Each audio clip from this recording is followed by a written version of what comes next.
আর একটা দোয়া শিখাই দেই, ইনশাআল্লাহ এই দোয়া করলে রিজিক তো বাড়বেই ইনশাআল্লাহ। আপনার যত ঋণ আছে ইনশাআল্লাহ আল্লাহ পাক শোধ করে দিবে। বিশ্বাস করলেন না?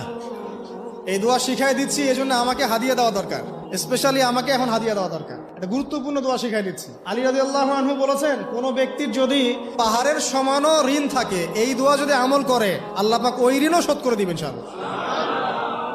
ঋণ কেমন জানেন? ওই যে এখন মানুষ ঋণ নিচ্ছে 1 কোটি টাকা ব্যাংক থেকে, 2 কোটি টাকা ব্যাংক থেকে, হ্যাঁ, কত বছর, 10 বছরের জন্য, 20 বছরের জন্য বাড়ি করছে, তাই না? তার ধারণা এমন যে সে মারা গেলে তার ঋণটা কেউ না কেউ শোধ করে দিবেই দিবে, তাই তো? আর আল্লাহর রসুল কি বলছেন দেখেন, একজন মারা গেছেন, নবী সাল্লাল্লাহু আলাইহি ওয়াসাল্লামের সময় একজন মারা গেছেন। তো নবী করিম সাল্লাল্লাহু আলাইহি ওয়াসাল্লাম বলছেন, এই ব্যক্তির কি কোনো ঋণ আছে?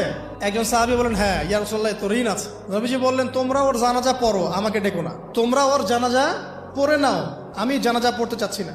আমি এখন কেমন করে আপনাকে বুঝাবো ঋণ কত ভয়ঙ্কর জিনিস?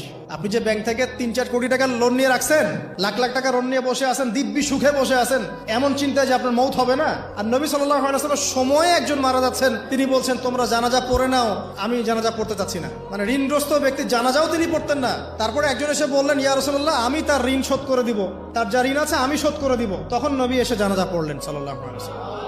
তো আপনার এই কোটি কোটি টাকা ঋণ শোধ করার লোক তো রেডি আছে নাকি? আছে না?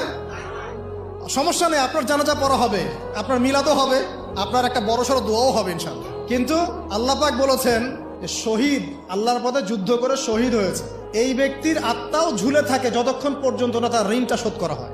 এবার বলেন আমি কি বুঝাবো আপনাকে? আর কিছু বলতে হবে? তো এখন সেই দোয়া শিখাচ্ছি আপনাদেরকে, যে দোয়া শিখলে আপনারা ঋণ থেকে বাঁচবেন ইনশাআল্লাহ। কত দিবেন বলেন? আচ্ছা, হ্যাঁ, এই তো শুকরিয়া। দোয়া করবেন যেন আল্লাহ পাকের দিনটাকে আল্লাহর জমিনে প্রতিষ্ঠা